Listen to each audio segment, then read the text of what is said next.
Here we go. Here we go. Dave Johnson along with Bruce Murray, our second episode of First 11 as we get you set for DC United in 2025. Remember this season and home opener February 22nd, Audi Field to place against Toronto FC. Now on this edition of First 11. Cross to the left foot to Hopkins, a shot and a save. Jackson Hopkins from 12 yards out. Put that on frame.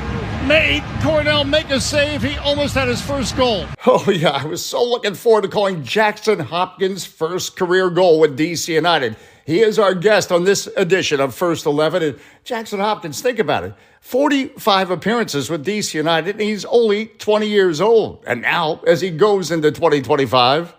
I'm excited to hopefully almost double that this season and stay on the field as much as I can.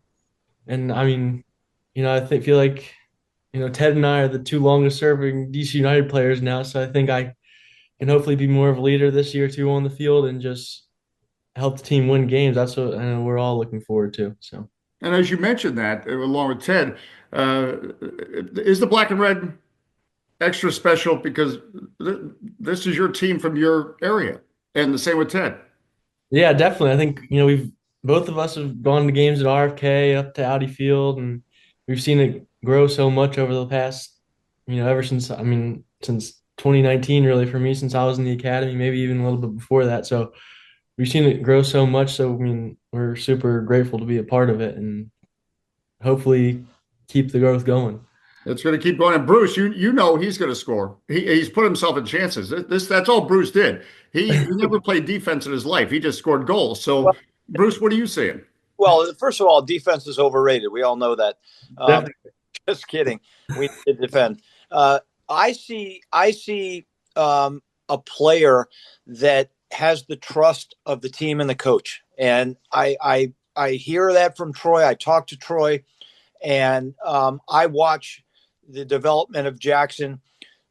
Sometimes earlier on there was passes and the window would close quickly. He's not making those passes. So it's a progress thing. I expect this year, having moved some players out, Jackson having a tremendous role in the middle of the park. And this is a go-go league, Jackson. You know that.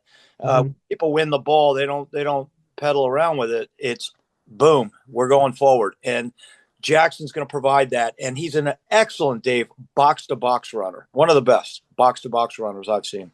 So Bruce's question, what has the coach told you about this year? Obviously it's preseason, so everyone has to come in and earn their spot, and that's what everyone's doing right now and fighting for it. But I think, he's obviously, you've seen the team get younger over the past few years. So I think for us, it's just going to be bringing a lot of energy, and we're all super technical and smart players. Every year it's been like that, but I think this year especially, and I think we'll be able to be on the ball a little bit more, hopefully, and kind of control the game, but also keep like the high intensity, high press style for us. But the confidence that Bruce just mentioned that the coach has in you, do you feel that? Because we certainly feel it. I definitely feel it. And they've done a good job of communicating that to me, and I think Troy talks about it all the time. Like both of us have to earn trust from each other. He says that all the time in front of the group. So I think, the past year, when I was on the field, I think I helped myself earn some trust from them also. And then off the field, when I was injured, they talked to me, and they didn't just kind of push me to the side. So I think that helped me also gain a lot of trust with them. So they've done a great job with Jack, me and everyone. Hey, going back to my national team days, being injured is a lonely place to be.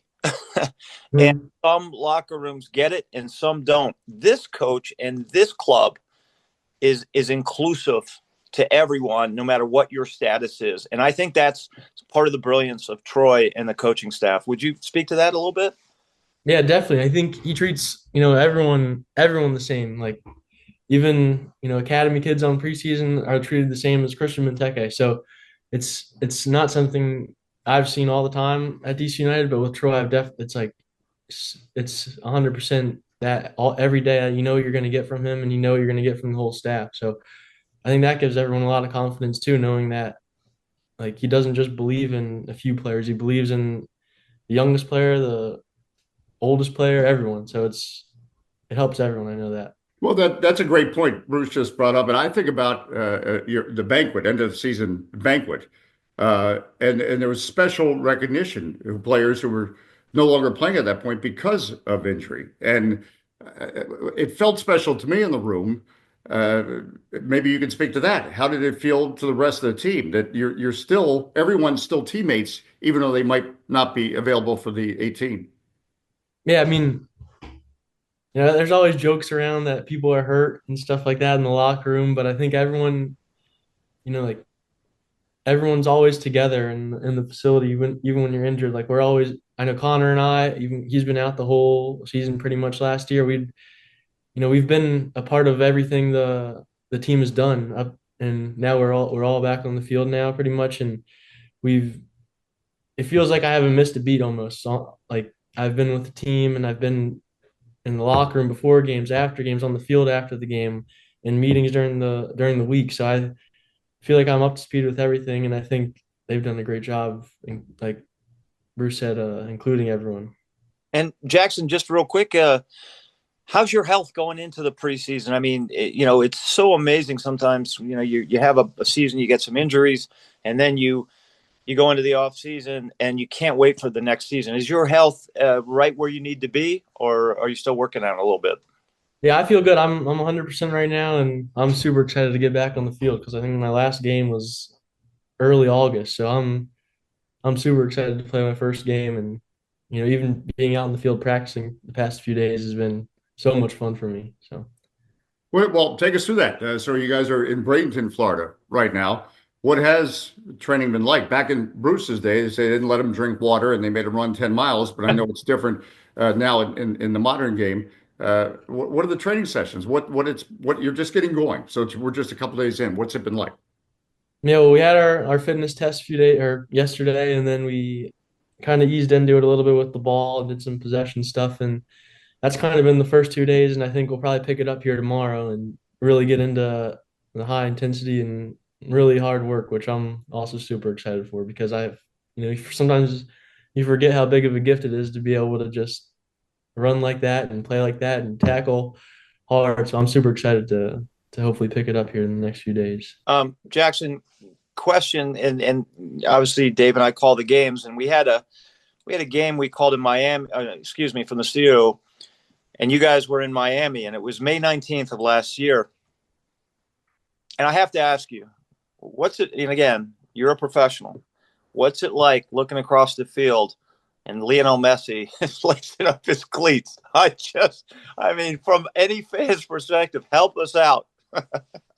It was amazing for me. I mean, obviously everyone's grown up on our team watching him play our whole lives and seen him pull off some amazing stuff. And even in our game, I didn't like you kind of see just how smart and how quick he is in everything he does, like the way he thinks and the way he moves.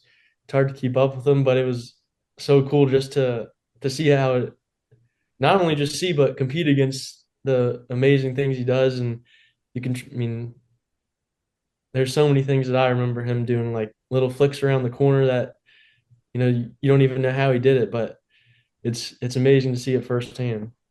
Well, and you just brought up a good point there, and maybe you can speak to, now you've gained this experience which is amazing at the ripe old age of 20, but that is what everyone's good out there.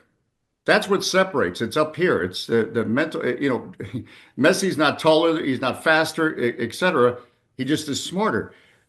What have you feel like you've learned, or that makes you a more intelligent player in 2025 than say in 2020?